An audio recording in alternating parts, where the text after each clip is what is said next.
Buenas a todos, espero que estén bien. Vamos a trabajar con Sarah Orne Jewett, que nació en 1849 y murió en 1909, vivió solo 50 años, y que nació en un pequeño pueblito de Maine. Vuelvo con mis mapitas. Maine, entonces, el estado más al este del país, y este pueblito muy pequeño, de hecho, en el censo de 2011 dio poco más de 7.000 habitantes, ¿sí? Pueblos muy pequeños, de los que hay por todos lados en Estados Unidos, pero que son interesantes los casos como este en que son centros de enseñanza. Entonces, primero fue educada en una escuela de niñas por esta dueña y profesora, digamos, y entonces terminó sus estudios en la Academia Berwick. No había para aquella época todavía el acceso de las mujeres a los estudios superiores, y se graduó a los 16 años. Y como provenía de familias de buen pasar y con una larga tradición en Nueva Inglaterra y, digamos, con toda su intelectualidad, eh, tenía a su disposición una gran biblioteca. El primer relato entonces salió en una revista, un mensuario, Atlantic Monthly, muy importante del siglo XIX, que después les comentaré algo más. Su primer texto lo publicó ya a los 19 años y de ahí en adelante su reputación creció. La obra más conocida incluye entonces una novela corta, La tierra de los abetos puntiagudos, que se consigue, está traducida y se consigue. A Country Doctor, que no está traducida y trata de una joven que decide no casarse para proseguir estudios profesionales de medicina. Y al menos estas dos colecciones de cuentos, The Mate of the Daylight and Friends Shore, eh, que sería algo así como el compañero de la luz del día, y amigos o amigas en tierra, ya después comentó algo, y A White Heron and Other Stories, que sería una garza blanca y otras historias u otros relatos. Nunca se casó, tuvo una estrecha amistad justamente con la escritora Annie Fields, que era la esposa del editor del Atlantic Monthly, donde por supuesto le publicaron a ella, pero insisto que estaba conectada con intelectuales muy importantes del momento.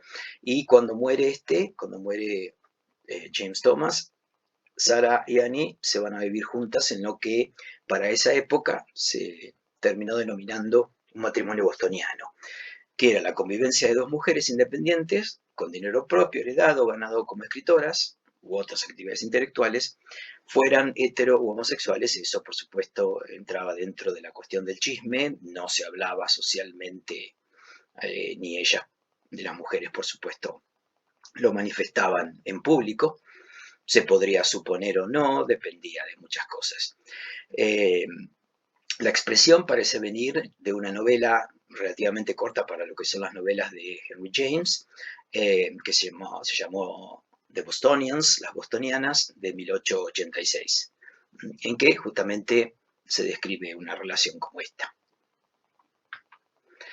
Vamos a ver el cuento El esposo de Tom, de 1882, que, bueno, ya de por sí el título es interesante, atrapante, porque está considerando dos sujetos masculinos, y fue publicada en esta primera colección que les dije. Y les comento cómo está manejado el título, que es interesante, porque The Mate of the Daylight es el primer cuento, o sea que es el nombre de un cuento, y en vez de poner y otras historias, sigue con, bueno, este cuento es de marineros, son hombres, por eso digo el compañero, y el contexto, este contexto marino, lo lleva a un nivel metafórico para poner amigos o amigas en tierra, es decir, refiriéndose a los otros relatos y a los o las protagonistas de los otros relatos, porque no son todos de mujeres. Así que, digamos, me interesó comentarles ese juego en el título, que no es simplemente el nombre de un cuento y otras historias como suele usarse para las colecciones. El cuento comienza con un contraste entre el amor romántico y la institución del matrimonio moderno. Fíjense que todavía no da nombres, porque vamos a ver que no resultan significativos. sino que habla de mi héroe y mi heroína, y después habla de nuestros dos amigos. El punto acá entonces es que esta pareja, durante el noviazgo, tenían una idea de lo que iba a ser el matrimonio que funcionaba en términos de una situación ideal. En el noviazgo ellos se habían acercado a esa situación ideal. Y esa situación, digamos, en su imaginación idealista y romántica, era como vivir en el cielo, ser más libres y felices que nunca, tenerse el uno al otro alejados del mundo. Pero cuando se casaron, se encontraron con una situación más práctica, en que las preocupaciones de la vida se duplican, tienen momentos angustiantes, se encuentran que estaban no en el cielo sino en la tierra, eh, se sienten esclavos de nuevas leyes y restricciones, y el hecho de conformar un hogar les crea nuevas responsabilidades y obligaciones. Por tanto, digamos, si nos quedamos acá en el ámbito privado y doméstico, se encontraron que la vida del matrimonio no era tan maravillosa e ideal como lo habían supuesto, justamente por injerencia de la realidad institucional y de la realidad externa a la pareja. Pero es interesante que esto que se podría leer en esa esfera más interna de la pareja, la narradora termina planteando que ellos digamos, sienten intensamente que no habían dejado de ser unidades de la sociedad moderna. O sea que todo esto también, por supuesto, viene a partir del matrimonio como institución, que es una institución social y que es lo que los oprime, digamos, o lo que los limita en sus sueños y bueno, de eso tienen cierta decepción, aunque debido a que se quieren mucho no causa demasiados problemas, pero no es lo que esperaban. Un aspecto interesante que toca la narradora es lo que podríamos denominar la dinámica del deseo y la satisfacción o insatisfacción. Dice, tuvieron la misma sensación que probablemente tenga toda persona que por mucho tiempo ha perseguido algún objeto de su ambición o su deseo. Sigo en la parte blanca, que cuando estamos casi a punto de aferrarlo, hay una pérdida del entusiasmo que sentíamos durante su persecución. Fíjense entonces, perseguir, buscar un objeto de ambición o de deseo, y cuando da una lista, la narradora da ejemplos muy interesantes y bastante completos, es decir, en búsqueda de alguna moneda, una pintura, un volumen perdido de una edición antigua de Shakespeare, un puesto en el gobierno o amante. O sea que abarca todos los espectros de la ambición y el deseo. Entonces, como ejemplo de todos estos deseos, termina con el de la comida, digamos. Dice, la satisfacción, incluso después de haber comido bien, no es una sensación tan interesante y ansiosa como el hambre. Es decir, que el deseo tiene esa fuerza de atracción que ellos sentían en su noviazgo, no atracción exclusivamente entre ellos, sino de impulso, pero luego en el casamiento, en el matrimonio, se dieron cuenta que es más interesante el hambre que su satisfacción. Puse estos términos en inglés para que comparemos con, si ustedes se acuerdan, la Declaración de la Independencia, que contenía un derecho a la búsqueda de la felicidad, porque se está usando la misma raíz, que de hecho es una palabra que viene del francés, cuando en el siglo XI los normandos de Francia invadieron y se ubicaron por un tiempo largo en la isla de Gran Bretaña. El francés se mezcló con el inglés, se fundió con el inglés al punto de que, bueno, están todas estas raíces de origen latino, a diferencia de las palabras de origen anglosajón. Entonces, ya tenemos esta conexión, la dinámica del deseo y la satisfacción o insatisfacción, con una instancia que funciona como un derecho en la Declaración de Independencia, pero también es la base del sueño americano, es decir, justamente se ha hablado de que en el fondo, el núcleo central del deseo americano es el deseo, cualquier deseo. De ahí todos los deseos en términos de autorrealización, en términos de felicidad, de amor, o, digamos, en lo personal, o también de los deseos como conjunto de nación. Así que, digamos, esto está muy conectado con estos aspectos. Y además, bueno, si bien Freud, la teoría de Freud llega recién en 1905 a Estados Unidos, esta dinámica del deseo es también muy central a lo que él comienza a plantear en la psicología como rama de la medicina, y luego prosiguen Lacan y todos sus sucesores. Como les comenté, los personajes son introducidos más tarde en el cuento. Ella habla entonces de mi héroe y mi heroína, porque en realidad los nombres en sí no son demasiado importantes. Tom Wilson y Mary Dunn son los nombres de la pareja. De hecho, el nombre de Mary Dunn va a aparecer más tarde, sí, Mary sí, pero el apellido va a aparecer bastante, un poquito más adelante, se los voy a señalar. Y también entonces la madrastra había quedado bien ubicada luego de la muerte de su esposo, por tanto tampoco hay dependencia entre ellos, ella había aprobado el matrimonio, digamos, estaba todo bien. Además, Tom tiene una hija que está casada con un oficial de marina y viviendo en Nagasaki, Japón. Eso también les voy a comentar después. Es un detalle de contexto histórico interesante. Y por último, un personaje menor, pero que funciona en la trama, Jack Town, que es el antiguo capataz del molino y que, como les voy a comentar también, está cerrado por una depresión económica.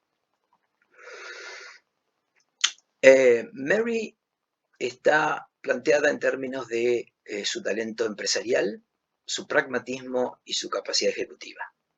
Dice la narradora, no es raro notar que de muchos matrimonios que se eligen mutuamente como pareja para toda la vida, se dice que una de las personas se ha desperdiciado.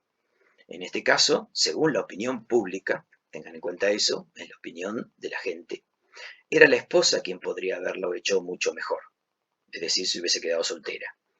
Había heredado un talento empresarial poco común. Su visión del funcionamiento práctico de los asuntos era muy claro y de gran alcance.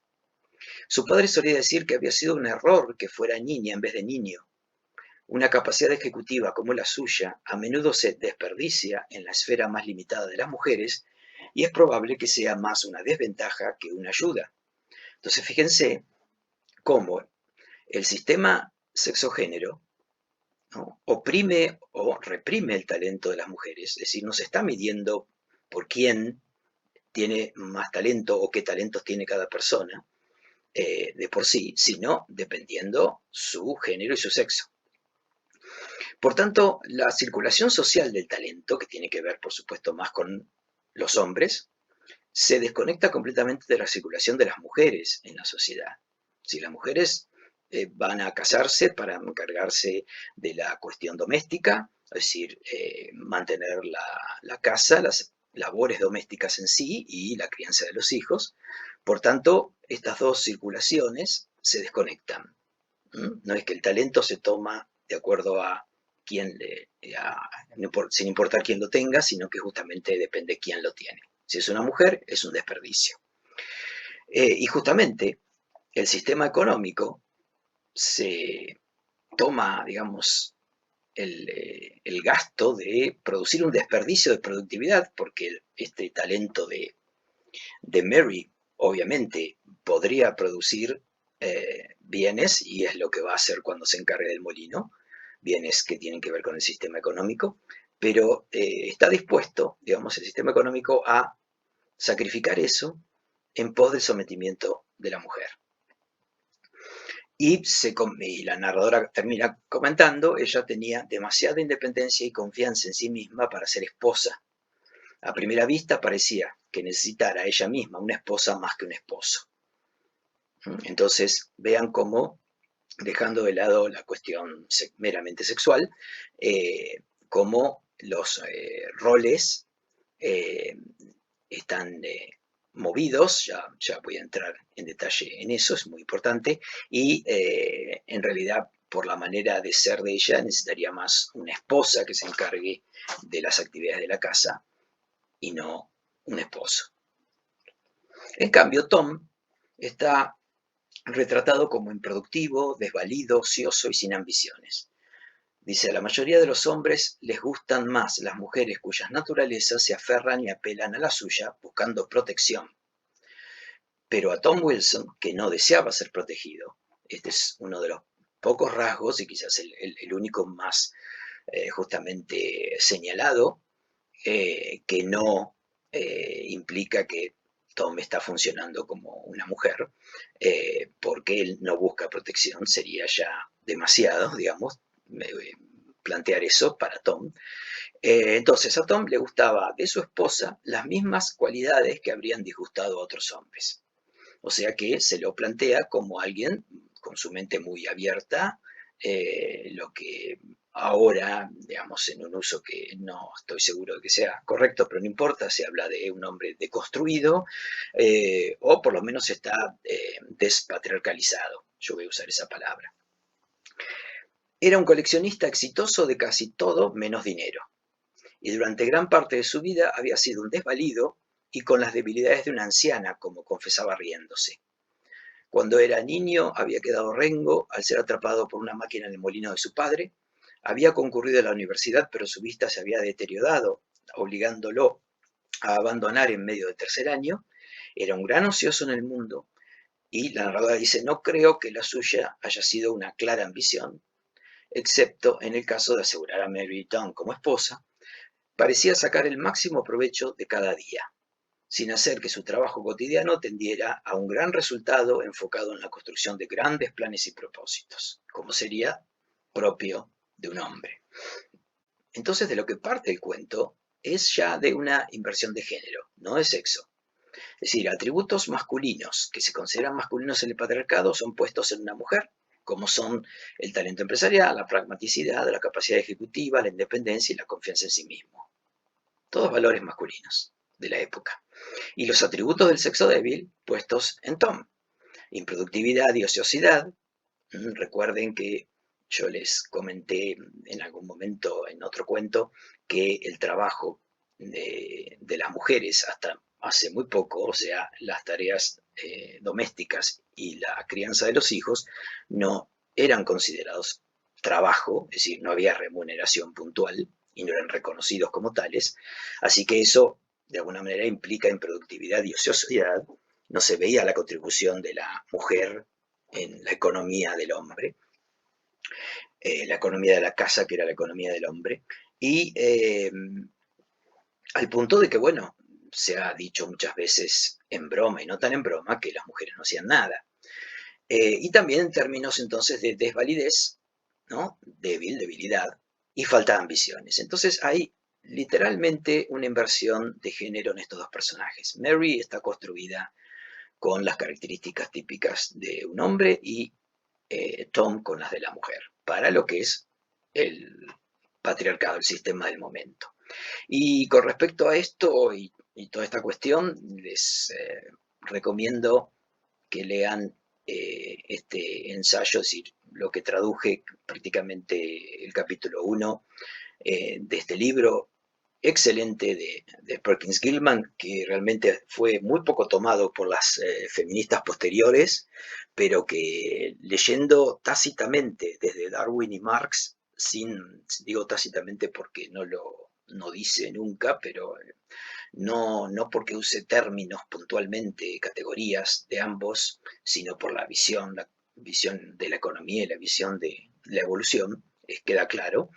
Y bueno, está en el dossier de teóricos. Pero digamos, ahí van a ver bien toda esta cuestión de cómo se pensaba la mujer en términos de no trabajo, de que no trabajaba, entonces, en qué intercambiaba con los hombres. Si no, no había intercambio de dinero, no había intercambio laboral.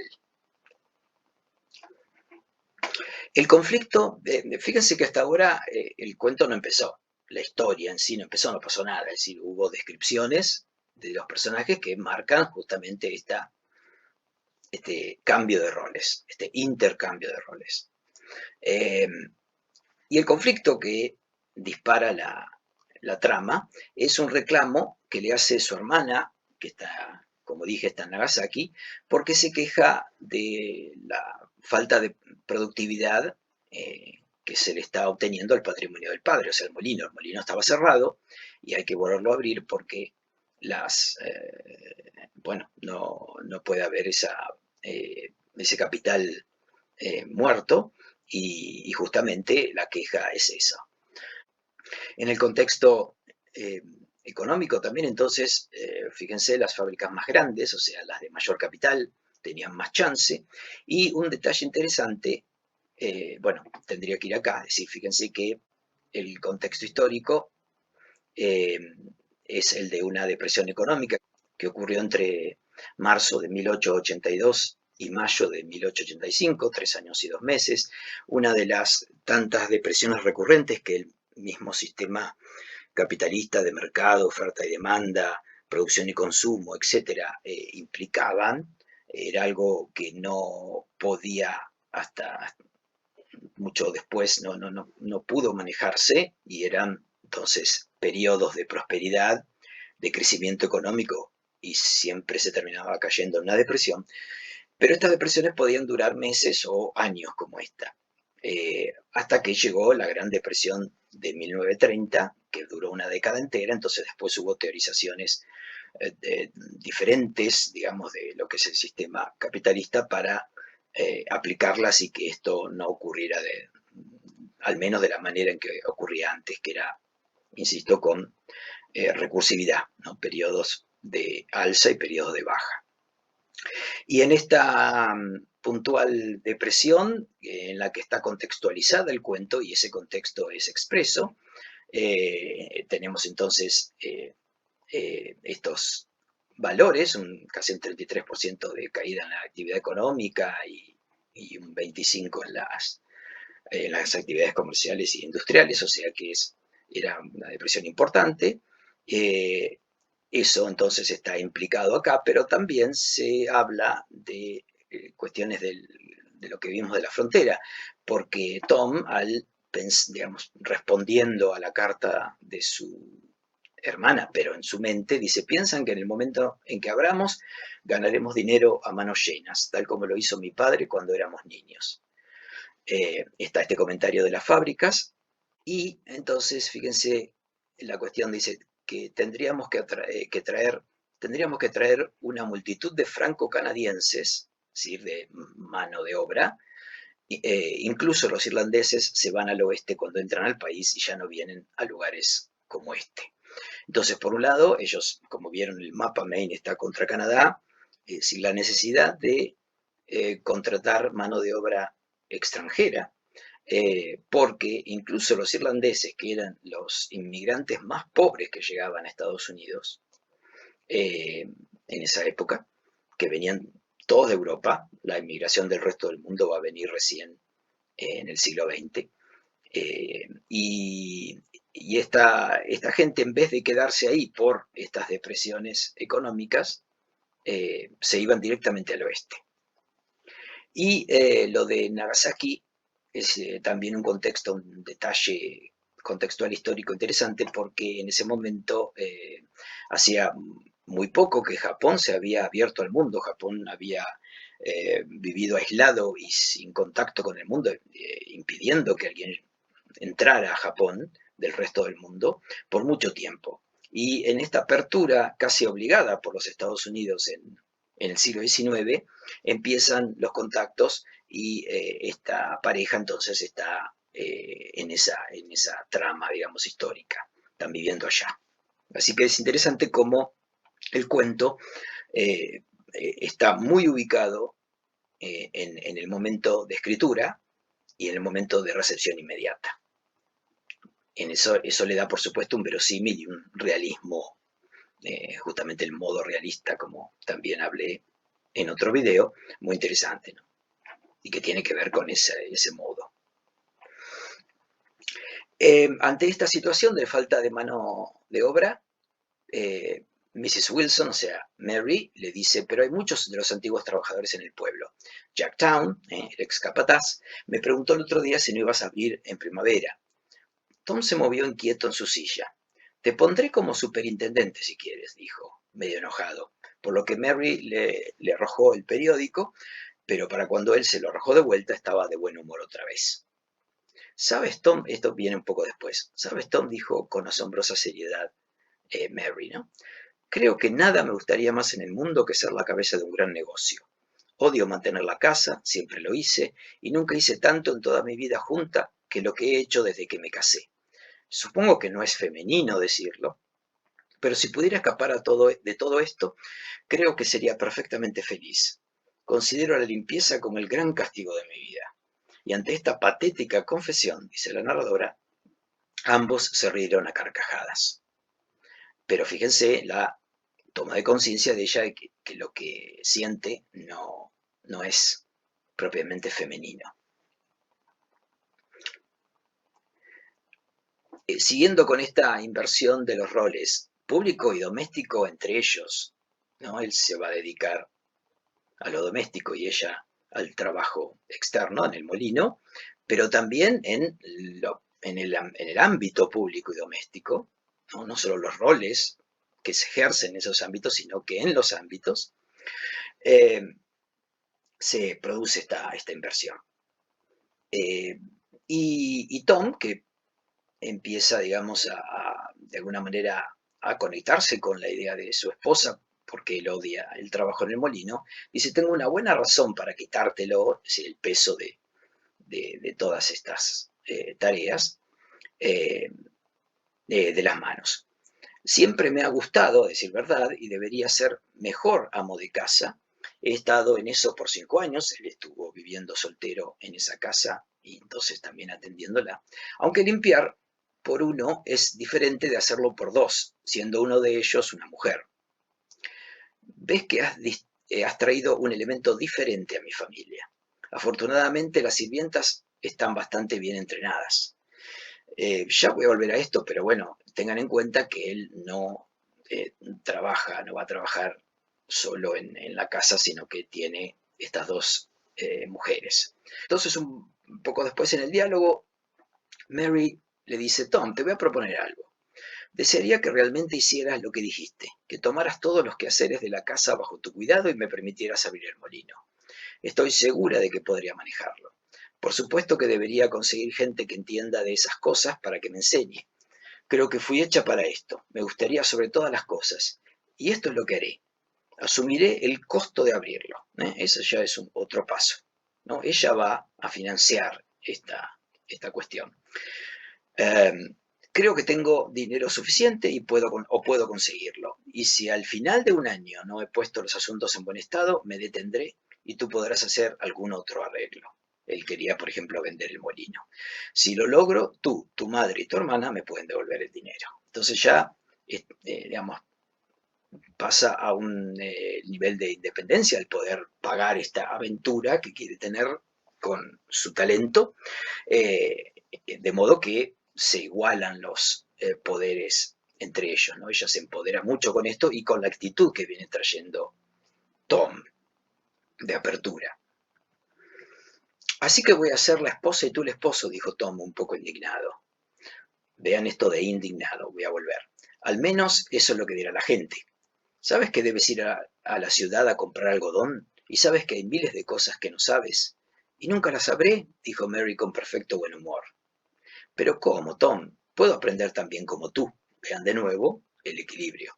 Y mucho mejor porque me gustan los negocios y a ti no.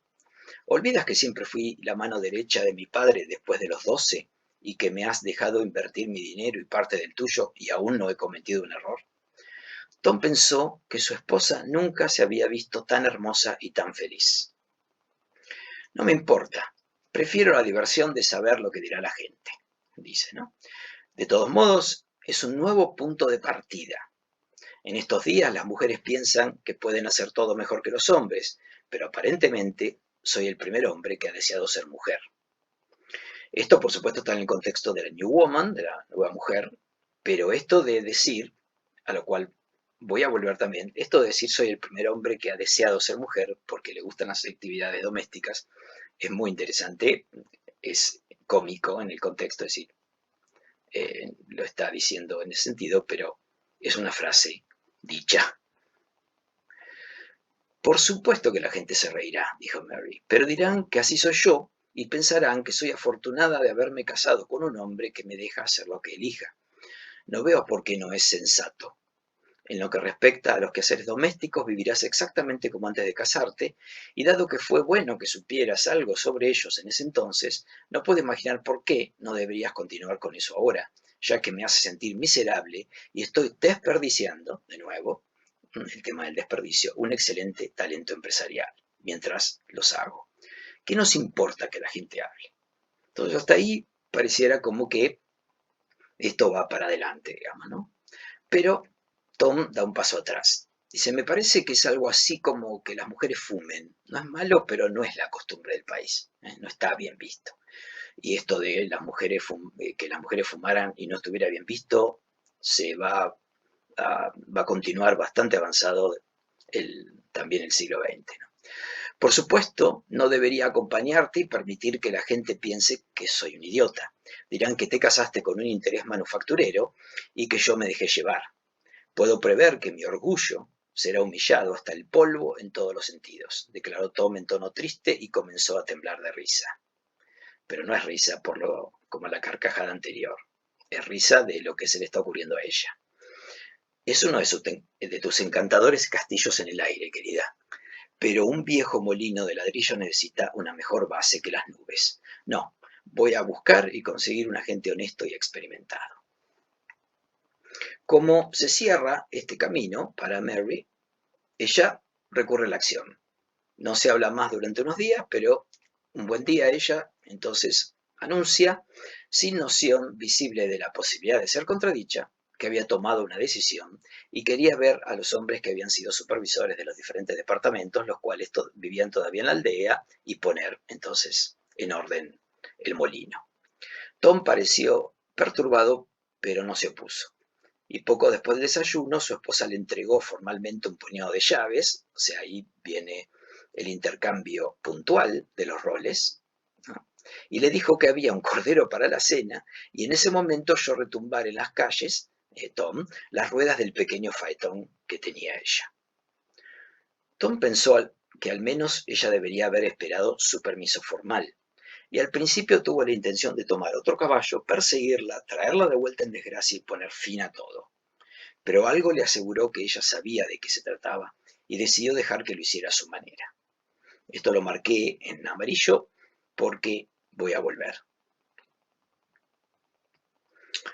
De todas maneras sale él, no con la intención de reprimirla, sino que simplemente porque quiere ver a ver cómo se maneja, y la ve hablando con el capataz, el ex capataz. Cuando llega, en vez de reprenderla, le dice, lamento haber tardado tanto en alcanzarte, dijo Tom cortésmente a su esposa. Bueno, Jack, te dijo Mrs. Wilson que va a abrir el molino. Debes darle toda la ayuda que puedas, ¿no? O sea, hay un apoyo. Y Mr. Town dice, délo por hecho sin atisbo de asombro. También voy a volver a estos aspectos. Los resultados del trabajo de Mary son que, bueno, no sería viable esperar dividendos el primer año, pero al final del segundo ya los hubo y entonces se declaró con un gran orgullo y triunfo, fue felicitada, la gente cambió su manera de pensar el proyecto inicial, es decir, que la gente acepta esto porque tiene resultados y tiene resultados económicos, que es muy valorado.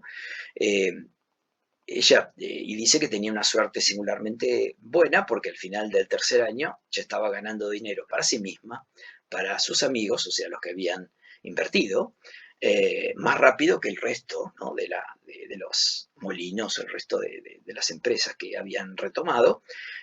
Y por supuesto, empezaron a recibir cartas de aprobación desde Nagasaki. O sea que los resultados de Mary son muy buenos. Pero todo va maravilloso hasta que Tom sufre un contratiempo en la esfera doméstica. Mientras tanto, él venía disfrutando y, por supuesto, con su carácter calmo. Pero un día surge la cuestión de que Catherine y su sobrina Susan, que eran las que atendían todas las cuestiones puramente domésticas, es decir, la limpieza, hacer la comida, él solamente tenía que decir que querían comer, no sé, digamos, las compras quién las haría, pero, digamos, él en realidad no está encargado de lo que puntualmente significa mantener una casa. De modo que, recuerdan que se decía que él era ocioso, ¿no? Él, es decir, está metido en sus intereses de coleccionista, no tienen que cargarse con eso. Pero resulta que estas dos mujeres que eran muy eficientes, Catherine muere y la sobrina se casa con uno de los empleados del molino, con lo cual, digamos, es interesante el detalle que este eh, este contratiempo que tiene Tom también está conectado con el molino. Si el molino no hubiese abierto, no, Susan no hubiese ido porque no hubiese encontrado a un hombre con trabajo para poder casarse y bueno, se supone que se enamoraron, lo que sea, pero no importa. El punto es que esto también, lo del molino reabierto por Mary, también influye en esta situación. Sigue una temporada de tratar de encontrar otras sirvientas que no funcionan, no son tan eficientes como Susan y Catherine, de modo que él tiene que estar más encima de eso, y es eso lo que empieza ahora a dar, digamos, su apertura mental. A su esposa no le hubiera gustado decirlo, pero le pareció que Tom estaba cada vez más quisquilloso con los quehaceres de la casa y prestaba más atención a esos pequeños detalles de lo que solía. Cuando estaba cansada, deseó más de una vez que no hablara tanto sobre la limpieza. A veces parecía no tener otra idea en mente. Fíjense que es exactamente el comentario que podría hacer un hombre acerca de su mujer y ella no le quema la cabeza con los problemas cotidianos, ¿no? Es tal cual, una inversión. Otras cosas que se van agregando es que Mary ya no lo consulta, ni comenta acerca del negocio, lo deja fuera. Se terminan las lecturas compartidas y las visitas a los vecinos, porque Mary llega muy cansada y toma una siesta, también, digamos, típico del comportamiento inverso. A Tom tampoco le gustó descubrir que ella daba por descontado que él no se interesaba por el bienestar de su propiedad. Era lo que él había dicho, pero de todas maneras ya se molesta porque ella no le comenta cómo andan las cosas. Sin embargo, lo hacía sentir como una especie de pensionista dependiente. Aunque cuando tenían invitados en la casa, lo cual de ninguna manera era raro, no había nada en los modos de ella que implicara que se considerara de alguna manera la cabeza de la familia. O sea que ella lo respeta en público y por supuesto en privado, pero no muestra que esté tomando las riendas del matrimonio. Y fíjense este comentario de la narradora que dice: sin embargo, al tratarse de un estado de cosas totalmente antinatural, el lector debe esperar escuchar por fin acerca de su cambio. Y ahí lo deja, es decir, ya vamos a trabajar con la posición en la que se ubica la narradora.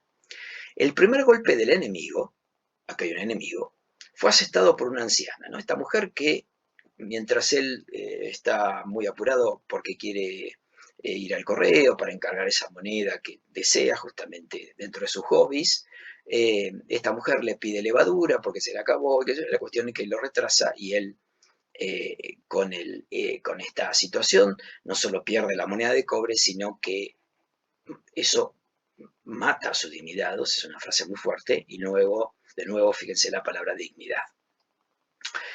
Ese día, se plantea que fue muy difícil para él, era miércoles, habiendo sido tormentosos los primeros días de la semana, el lavado estaba muy retrasado, y Mary volvió a casa a cenar provocativamente afable. Lo que ocurre ese día es que entonces anoche es que ella se había encontrado con una antigua compañera de escuela y su esposo lo lleva al molino, les muestra su avance para su gran deleite y diversión, y luego los invita a la casa, sin avisarle a Tom, también situación típica. Tom se manifiesta como debe, si no se enoja delante de los invitados, pero cuando están a solas utiliza en un tono quejumbroso, dice: creo que podrías haber recordado que los criados están inusualmente ocupados hoy. Desearía que te interesaras un poco por la casa. Las mujeres han estado lavando y estoy seguro de no saber qué tipo de cena podemos ofrecer a tus amigos. Ojalá hubieras pensado en traer un poco de carne. Yo también he estado ocupado y no pude ir al pueblo. Pensé que solo comeríamos algo. Fíjense que de nuevo, una queja típica de lo que se considera estereotipado en las relaciones entre hombre y mujer, ¿no? Mary tenía hambre, pero no dijo nada, excepto que estaría bien, no importaba. Tal vez podrían tomar sopa enlatada. O sea, desdeña la importancia de la comida en la cual él está involucrado. Es decir, si a esta gente se le va a dar una cena adecuada para su carácter de invitados, él es el que debería encargarse, y la mujer desdeña eso, desdeña la posibilidad de comer algo más importante que una sopa enlatada. Tom tenía la inquieta sospecha de que ella podría manejarse bastante bien sin él cuando se tratara de los deseos y esperanzas más profundos de su vida, y que sus preocupaciones más importantes residían en todos los asuntos en los que él no tenía nada que compartir. Entonces él empieza a sentirse incómodo por esta independencia de ella, sabe que podría manejarse perfectamente sin él, y que ya comparten cada vez menos. O sea, los intereses de ella y de él se empiezan a mover en sentidos diferentes. Otra cuestión es que él siente que ha fusionado su vida con la de su esposa. Es decir, que su vida está en función de la vida de ella. Y es algo que justamente era, digamos, se ha planteado típicamente de la mujer con respecto al hombre, ¿no? La vida de la mujer en la casa y todo se fusiona a lo que necesita el marido, y por tanto pierde su lugar. Tom pierde interés por las cosas fuera de la casa y los alrededores, se encierra en su ámbito doméstico, típico de una mujer. Se sentía cada vez más oxidado y desfasado, es decir, desfasado de los tiempos, dice en inglés, atrasado en los tiempos, es decir, fuera de lo que está pasando en el mundo. Todo esto por la presión, digamos, de lo doméstico. Y empieza a sentir que había perdido mucho en la vida. Sospechaba que era un fracaso. Ya vamos a volver a esto, ¿no? Pero él empieza a sentirse fracasado.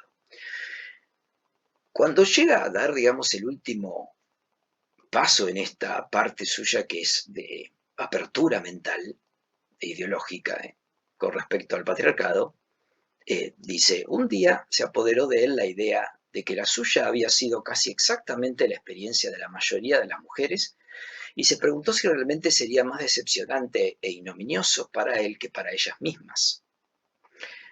Hasta ahí entonces el momento de mayor apertura y de reconocer, ¿no?, en la mujer el peso de lo doméstico y los efectos que produce. Pero después vuelve al sistema. Dice: algunas pueden estar contentas con eso, se dijo con sobriedad. La gente piensa, o sea, el sistema, que las mujeres están diseñadas para tales carreras por naturaleza, pero no sé por qué ese ridículo. Entonces, primero esta cuestión de el diseño. El hombre está diseñado para trabajar fuera de la casa, la mujer está diseñada para lo doméstico. Y justamente al invertir los roles, estos diseños están alterados y él se siente haber hecho el ridículo. En inglés dice puntualmente hacer un tonto de mí mismo. Cuando vio su situación en la vida desde esa perspectiva, del ridículo de hacer el tonto, sintió que día a día era más degradante, fíjense las palabras: indignación, indignidad o falta de dignidad, degradante, y se preguntó qué debería hacer al respecto. Y una vez atraído por una nueva y extraña simpatía, fue al cementerio familiar y se sentó durante un buen tiempo sobre la hierba blanca y helada junto a la tumba de su madre. Un detalle interesante, de nuevo, si él estuviera buscando, digamos, en un cuento común y digamos que escrito por un hombre dentro del patriarcado, lo más verosímil sería que para buscar sus raíces patriarcales y poder decidir qué es lo que un hombre tiene que hacer, iría a la tumba de su padre. Pero acá va la tumba de su madre. Por supuesto, esto es maravilloso para psicoanalizarlo, pero él va a tratar de buscar, digamos, consejo en sentido metafórico o de pensar, pero con respecto a la relación con su madre. El segundo golpe de este enemigo, que después veremos quién debería ser, es cuando su madrastra, estando de visita, mira en la guardilla y ve que está todo ordenado, cosas que ella había guardado, y sin desaire alguno, ¿no? Es decir, no tiene interés en lastimarlo a él, dice: creo que siempre ha sido un excelente amo de casa. Y ahí es donde él reacciona, ¿no? Estoy cansado de esas tonterías, exclamó él con sorprendente indignación, de nuevo, la indignación que ya nombró antes, pero mucho más fuerte. Mary, deseo que arregles tus asuntos para que puedas dejarlos al menos durante 6 meses. Voy a pasar este invierno en Europa. ¿Por qué, Tom querido?, dijo su esposa suplicante. De ninguna manera podrá dejar mi negocio en él. Pero vio una mirada en su semblante, generalmente plácido, que fue algo más que una decisión, y se abstuvo de decir palabra. Y 3 semanas después de ese día, se embarcaron. Así termina el cuento. Pero fíjense, entonces, él se indigna a un nivel mucho más grande de lo que podía, es decir, de lo que él siente, pero que por ahora ocultó. Habla en primera persona: voy a pasar el invierno a Europa, ¿no?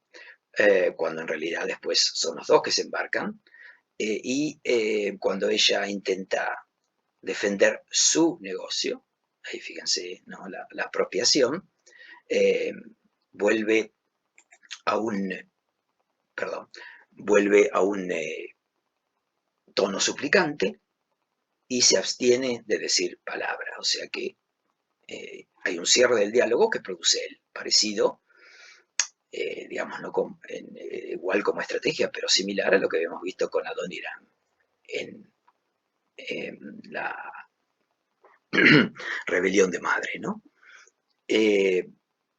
Ahora, así termina el cuento y vamos a ver entonces cómo se compone todo esto. Por un lado, fíjense que Tom puede recurrir a una instancia represiva más fuerte a la que Adoniram no accedió por ser un hombre débil, que es esta mirada, ¿no? La mirada de Adoniram era más bien de tedio, de fastidio por lo que le preguntaba su esposa acerca del granero, ¿no? Pero acá fue una mirada que marcó, digamos, un límite, y esta indignación, fíjense que la idea, ¿no?, de no ser digno, esta indignación y degradación que él siente de sí mismo como hombre, son trasladadas a Mary, volviéndola indigna, digamos, por el talento que tiene. Es decir, estos talentos han transformado su dignidad femenina, o le han hecho perder su dignidad femenina, lo que se exigía como femenino en la sociedad, y es degradada, un poco en el sentido militar, ¿no?, de su posición pública. O sea, no sigue trabajando en el molino, no se dice quién se va a cargar, calculamos que puede ser este ex capataz, pero, digamos, es degradada en el nivel que había obtenido. Y Mary, entonces, suplicante, se abstuvo de decir palabra. O sea, hay un autosilenciamiento. Ahora, ¿cuál es la amenaza que está en la mirada de Tom? Lo único que hay en el texto es esta frase que yo ya remarqué, de traerla de vuelta en desgracia y ponerle fin a todo, que implicaría entonces llevar este conflicto privado a la esfera pública y usar el poder que le otorga el patriarcado. Él podía hacer eso. Acá bastó la mirada, pero ¿cuál es? ¿Qué hubiese pasado? Y ahí voy justamente al tema. ¿Qué hubiese pasado si Mary lo hubiese confrontado ahí? Si no hubiese cambiado su tono algo suplicante y quedarse callada, ¿no? Quedarse silenciosa. ¿Hubiese llegado Tom a la violencia primero discursiva, es decir, de explicarle con palabras muy fuertes que la cosa no va? O si eso no funcionara, podría haber llegado a la violencia física. Eso es menos probable en términos de cómo se los construye en el cuento a estos personajes, pero está habilitado para llegar a esas instancias por el sistema patriarcal. Como dije, hay una inversión total de los roles de género, pero que llega a un punto que podría hasta ser una parodia del matrimonio, porque Tom se vuelve quejoso, monotemático acerca de los quehaceres domésticos, se siente cada vez más oxidado y desfasado, o sea, paralizado, ¿no? Es decir, como era la queja de la mujer por el trabajo doméstico, y Mary no habla del negocio no comparte las cuestiones del negocio con Tom, como un marido típico, y habla de su negocio, y vuelve cansada, anula ese encuentro íntimo que tenían de leer libros y diarios o público de visitar amigos, y le fastidia lo quisquilloso que se ha vuelto él. También una cuestión muy típica, estereotipada de conducta masculina. Así que el conflicto se da entre los roles en sí. No importa que estén invertidos y no importa en quién se ubiquen corporalmente, ¿no? En qué cuerpo sexuado. Lo que está chocando son estos dos comportamientos estereotipados. Porque ellos dos no pueden ir más allá. Solamente puede haber un intercambio de roles sin tocar esos roles, sin fundirlos, sin plantearlos de una manera intermedia o híbrida, que si ustedes se ponen a pensar es lo que existe ahora, es decir, ahora en los matrimonios, por razones socioeconómicas y culturales, ambos trabajan, ambos cuidan a los chicos, ambos hacen las compras y limpian la casa, con mayor o menor, digamos, grado de acuerdo a cada matrimonio, pero eso es visto de una manera perfectamente normal ahora. Bueno, en aquella época no, y lo que está en juego es esta binariedad patriarcal de la cual Mary y Tom no pueden salir. Simplemente se cambian de ropa, digamos. En realidad también hay dos construcciones subjetivas de Tom. El que yo comenté ya, que llamo despatriarcalizado, y por supuesto marcado mucho en esta frase muy interesante, ¿no? El primer hombre que ha deseado ser mujer, por su gusto por lo doméstico, ¿no? Pero el punto es que esto está habilitado por la eficiencia de Catherine y Susan. Cuando las otras sirvientas no funcionan, este sujeto desaparece, porque él la pasaba muy bien con sus hobbies, pero cuando tiene que dedicarse a las cosas aburridas y pesadas de la casa, ahí se le termina un poco la apertura de mente. Ese, por un lado, ese Tom, que es, ¿no?, el que podría haber llevado esto a una situación mucho más feliz. Y por otro, el Tom que se sospecha un fracasado, por improductivo, o sea, para el sistema él no hace nada, es un vago, y teme la pérdida de su identidad, ¿no? En esta frase, al haber fusionado su vida con la de su esposa, eso de la pérdida de identidad en un hombre es muy fuerte también para el sistema cultural, ¿no? Y hacer el ridículo, ¿no? Eso es el otro Tom que va sintiendo y va, digamos, la presión de la ideología patriarcal y va desplazando al despatriarcalizado. Ahora, si vamos al objetivo que aparece en el cuento, la presión social no está directamente. Ella lo trata con respeto en las fiestas, Jack Brown y la vecina no se sorprenden de este comportamiento. En el caso de la vecina es justamente lo que enoja a Tom, que se lo tome con tanta comodidad, con tanta naturalidad, ¿no? De modo que el conflicto se desarrolla en lo privado, no en lo público social. No es puntualmente la presión desde afuera, en los chismes, los comentarios, y eso al menos no se dice en el cuento. Y Entonces, ¿quién es el enemigo que nombraba la narradora, que primero fue la anciana y después su madrastra? No es en sí entonces la presión social, sino toda esta construcción patriarcal en la autoestima de Tom. Tom se lee desde el patriarcado.